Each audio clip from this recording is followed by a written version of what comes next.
Qui sont ces gens vêtus de robes blanches? Aujourd'hui, pour notre 4e dimanche de Pâques, nous poursuivrons notre voyage dans l'Apocalypse avec une section du chapitre 7. Comme nous l'avons fait la semaine dernière, nous voudrons combler les lacunes qui subsistent entre la lecture de la semaine dernière et la sélection du lectionnaire de cette semaine.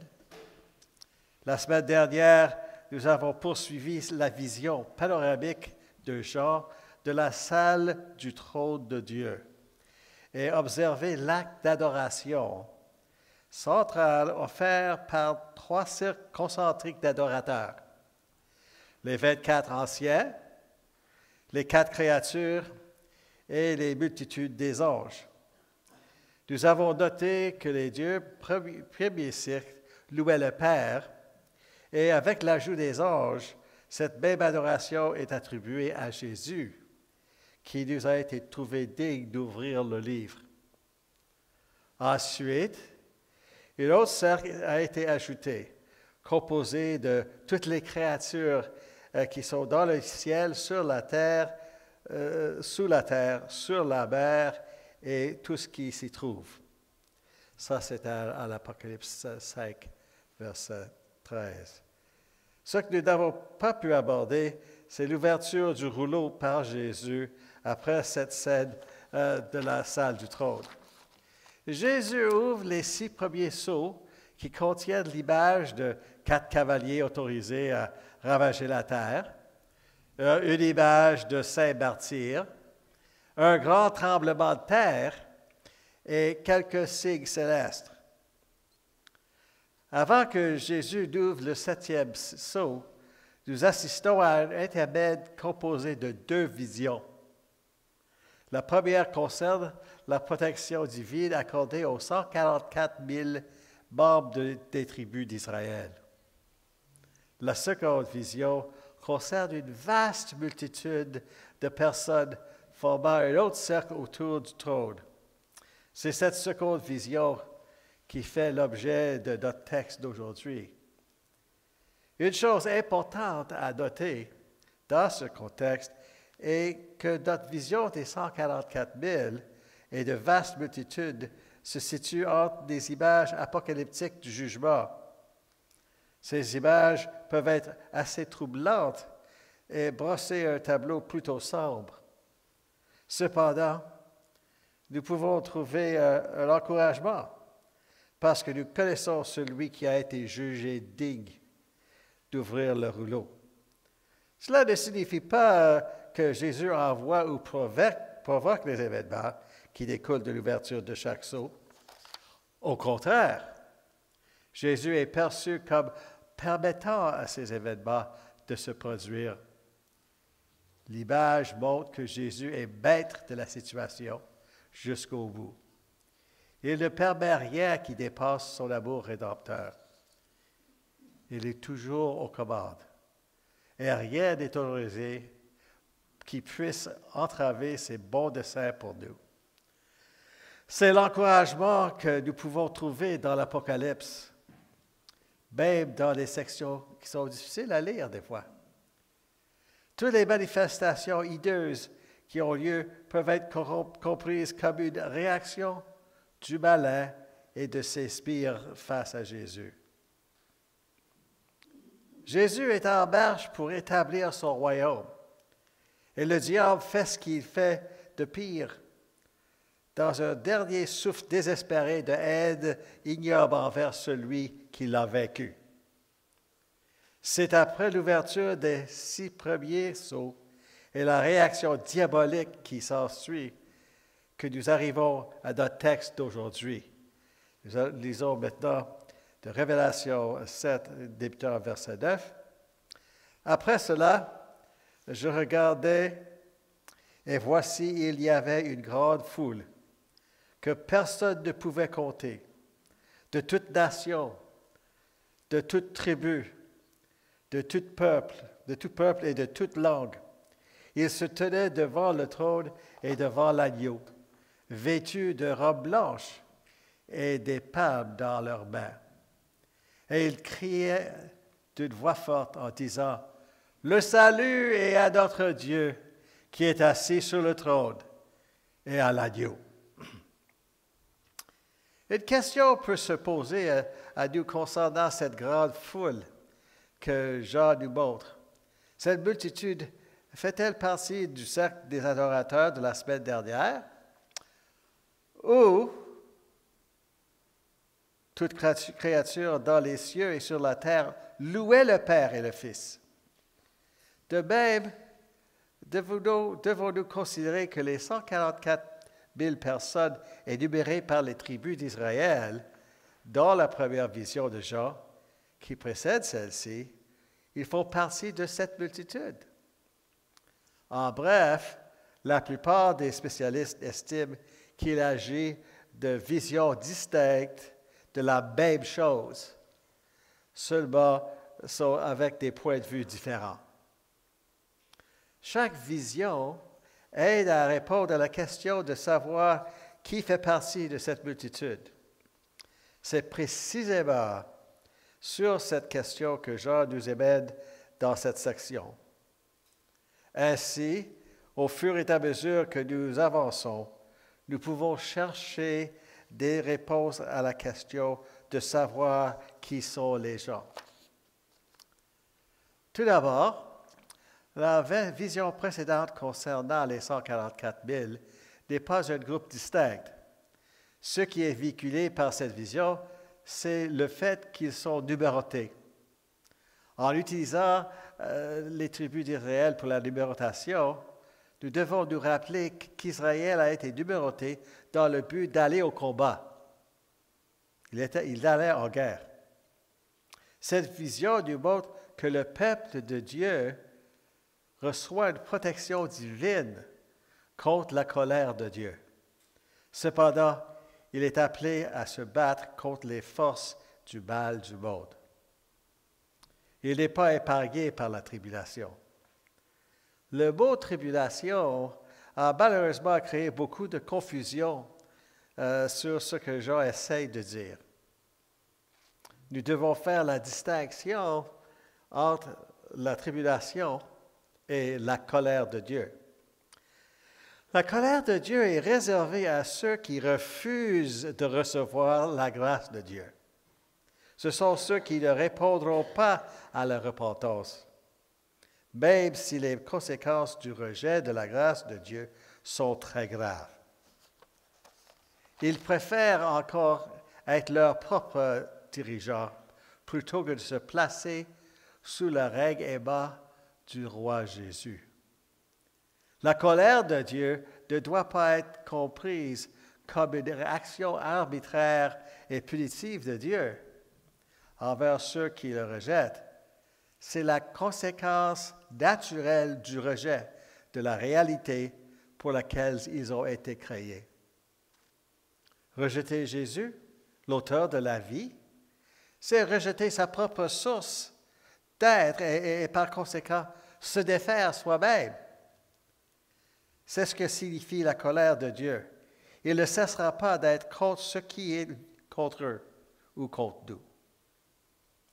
La tribulation, quant à elle, est la souffrance que les serviteurs de Dieu subissent à cause de leur foi et de leur dévouement à ce même roi. Rappelons que Jean écrit aux 7 églises et les prépare à une escalade de la persécution. Grâce à ces 2 visions, il peut les rassurer. Quelle que soit la gravité de la persécution, elles sont déjà introduites dans le salut qui les attend pleinement en raison de la mort et la résurrection de Jésus.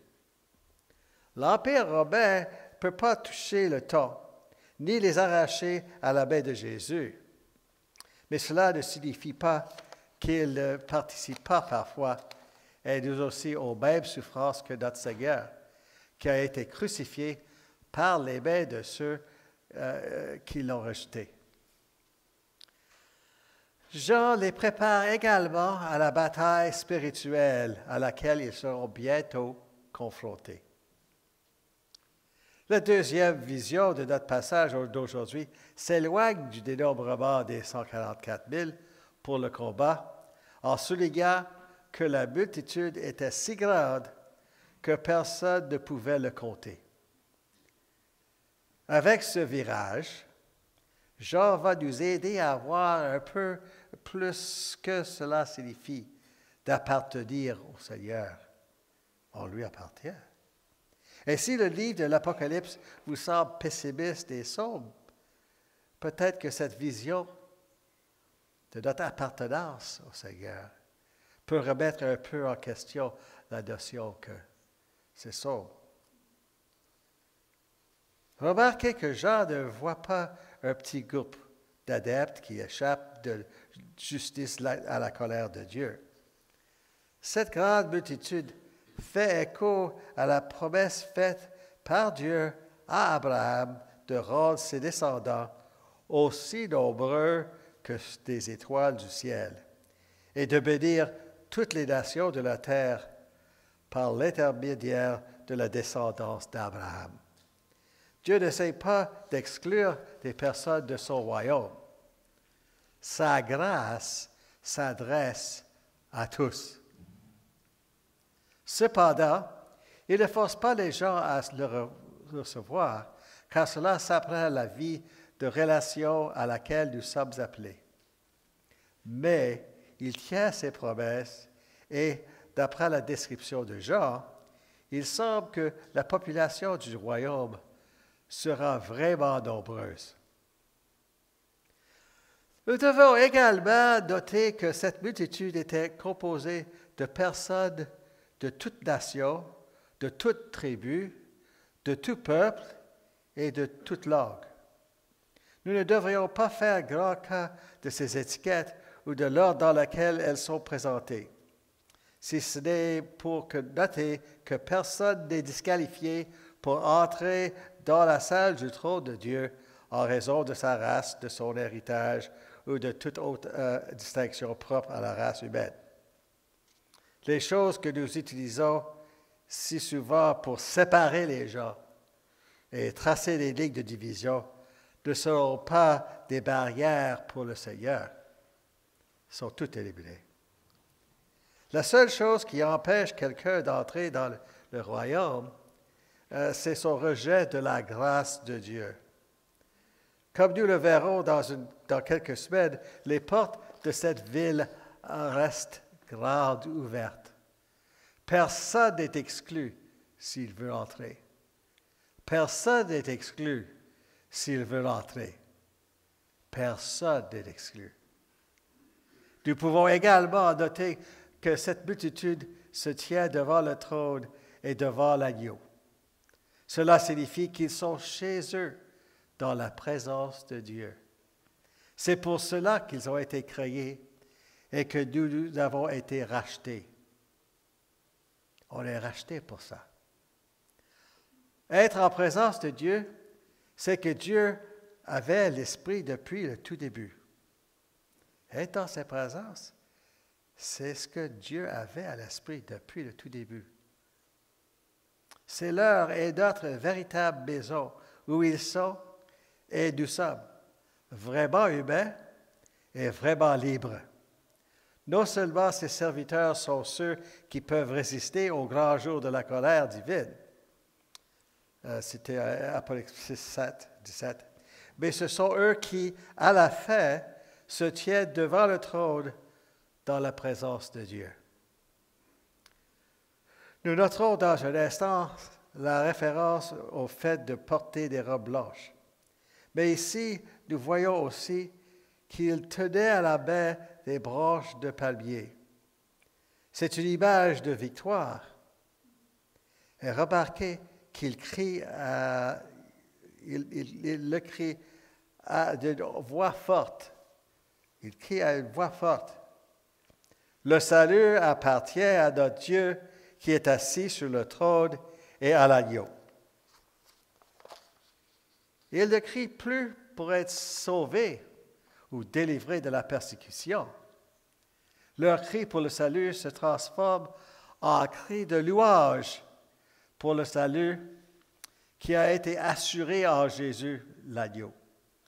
C'est un rappel encourageant pour les 7 églises persécutées de savoir que leur prière de délivrance serait un jour exaucée.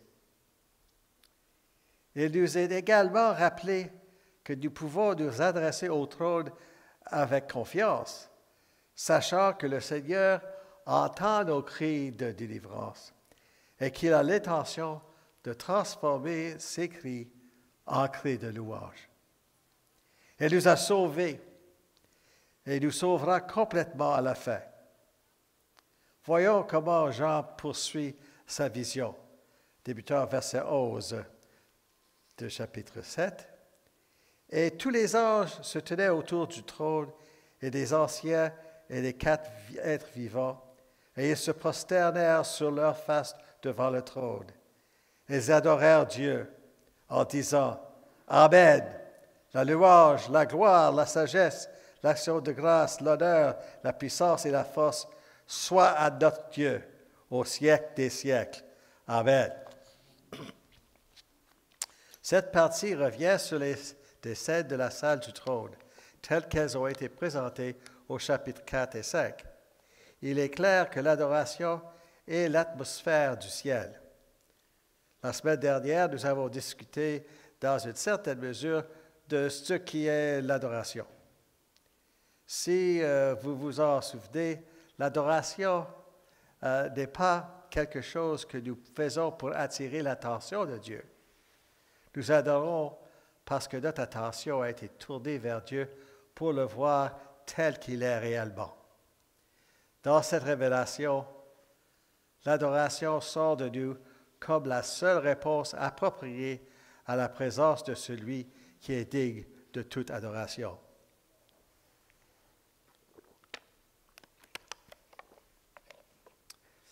Comme lorsque nous nous trouvons face à une chute d'eau étonnante, nous ne pouvons pas nous empêcher de dire « Oh, c'est si beau ». Ce n'est que tout petit exemple de ce qui sera l'adoration en présence de Dieu. Jean intensifie la scène d'adoration pour préparer une autre révélation qui viendra par le biais d'une question directe. C'est la question avec laquelle nous nous sommes déjà débattus dans une certaine mesure. Qui est cette multitude?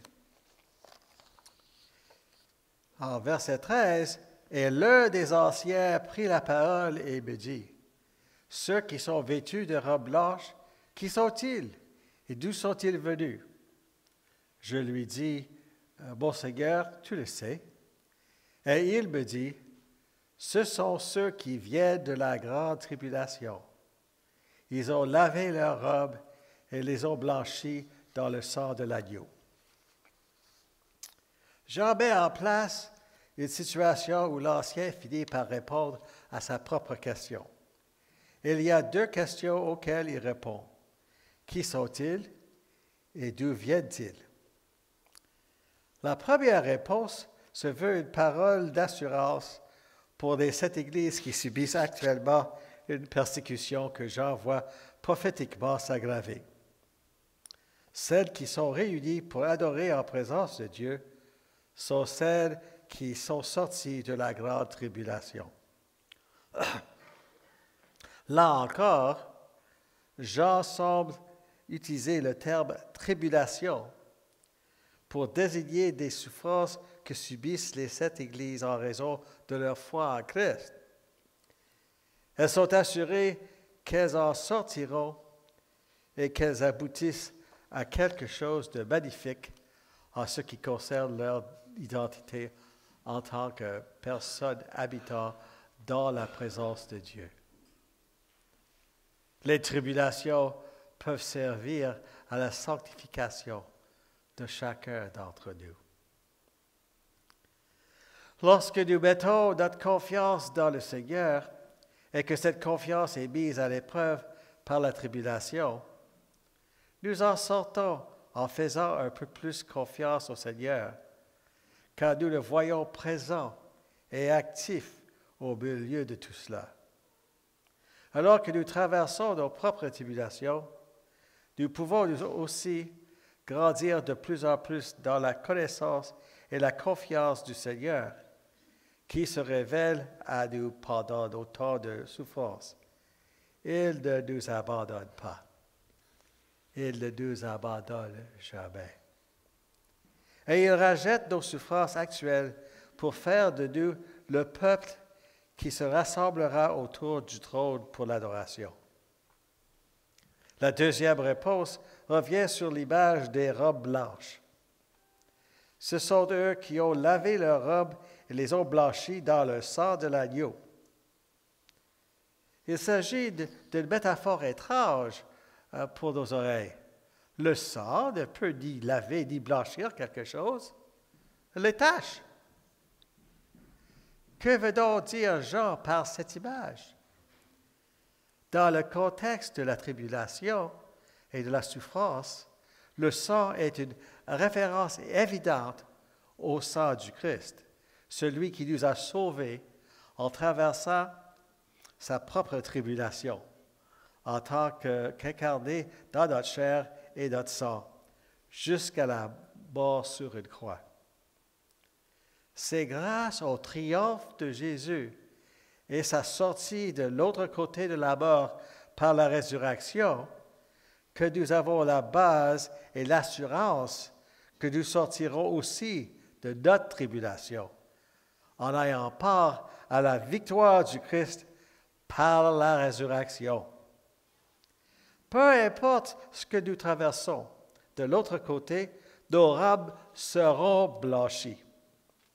Elles seront blanches. Rien de ce qui nous arrive ne nous entachera ou ne nous tachera à la fin. Cela peut être difficile à comprendre de ce côté-ci du ciel. Mais nous pouvons à nouveau croire que le Seigneur ne permet rien qui ne le rachètera pas. Quelles que soient nos pertes, nos douleurs et nos souffrances, lorsque nous vivons fidèlement à la suite du Seigneur, en particulier dans la tribulation, rien ne sera perdu ou terni. Le Seigneur rétablirait tout. Le Seigneur rétablira tout. J'en conclus en expliquant plus en détail cette promesse qui nous est faite en Jésus. Versets 15 et 17, chapitre 7 de l'Apocalypse. C'est pour cela qu'ils sont devant le trône de Dieu et le servent jour et nuit dans son temple. Celui qui est assis sur le trône dressera sa tente sur eux.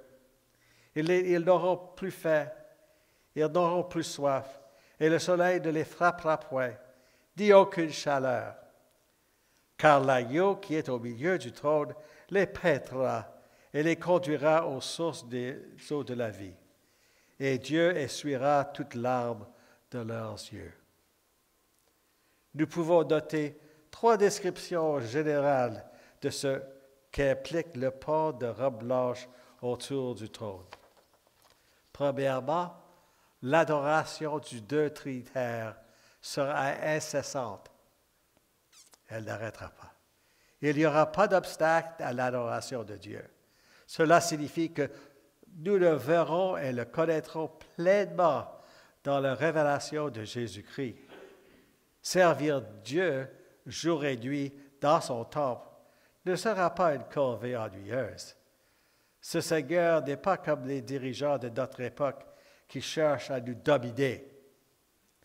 Nos temps de tribulation nous enseignent que servir les dirigeants, y compris nous servir nous-mêmes, dans cette époque maléfique, est une malédiction qui consiste à travailler à la sueur de nos fronts. Nous sommes faits pour servir le Seigneur, un service qui nous libère et qui nous permet de nous occuper des affaires de notre Père, à savoir jouir de lui pour toujours. Deuxièmement, nous ne serons jamais privés. En utilisant la faim, la soif et la chaleur, Jean nous fait savoir que nous aurons tout ce dont nous avons besoin, et plus encore. Les images vont au-delà simple satisfaction de nos besoins physiques. Elle nous montre que tout ce dont nous avons besoin pour vivre et vibrer nous sera fourni, sans aucun danger de nous menace plus jamais. C'est merveilleux. Troisièmement, l'agneau sera notre berger. C'est une image qui défie certainement la compréhension de notre relation avec Jésus en termes typiquement humains. Comment un agneau peut-il devenir un berger? Le point sur lequel nous insistons est une référence au psaume 23, qui est l'une des lectures du lectionnaire pour aujourd'hui. La bénédiction d'avoir le Seigneur Jésus comme berger dépasse l'entendement. Mais nous sommes assurés qu'il nous conduira à une vie abondante et débordante. Manifestement, Jean nous a donné des images et des métaphores contradictoires qui nous obligent à pousser notre imagination jusqu'au point de rupture afin de commencer à effleurer la surface de ce que ce sera d'être l'un de la multitude portant des robes blanches. Vous pouvez prendre le temps de lire ces descriptions ainsi que le psaume 23 afin de méditer profondément sur la bonté de notre Dieu et sur ses bénédictions et ses joies qu'il nous réserve. C'est un devoir qu'on peut faire. La résurrection est si importante que nous la célébrons pendant toute une saison à l'occasion de Pâques. Quelle que soit la tribulation à laquelle nous sommes confrontés, à la fin, elle en vaudra la peine et s'ajoutera à une vision qui dépasse l'imagination. Quelle que soit la tribulation à laquelle vous êtes confrontés, notre texte d'aujourd'hui nous encourage à rester inébranlables dans notre confiance au Seigneur. Il nous aidera à traverser cette épreuve de manière à racheter tout ce qui est perdu. Peut-être qu'en ces temps troublés, une relecture de l'Apocalypse, c'est un investissement opportun. Nous y trouverons de nombreux encouragements à aller de l'avant et à rester fidèles à celui qui nous conduit fidèlement aux sources d'eau vive. Amen.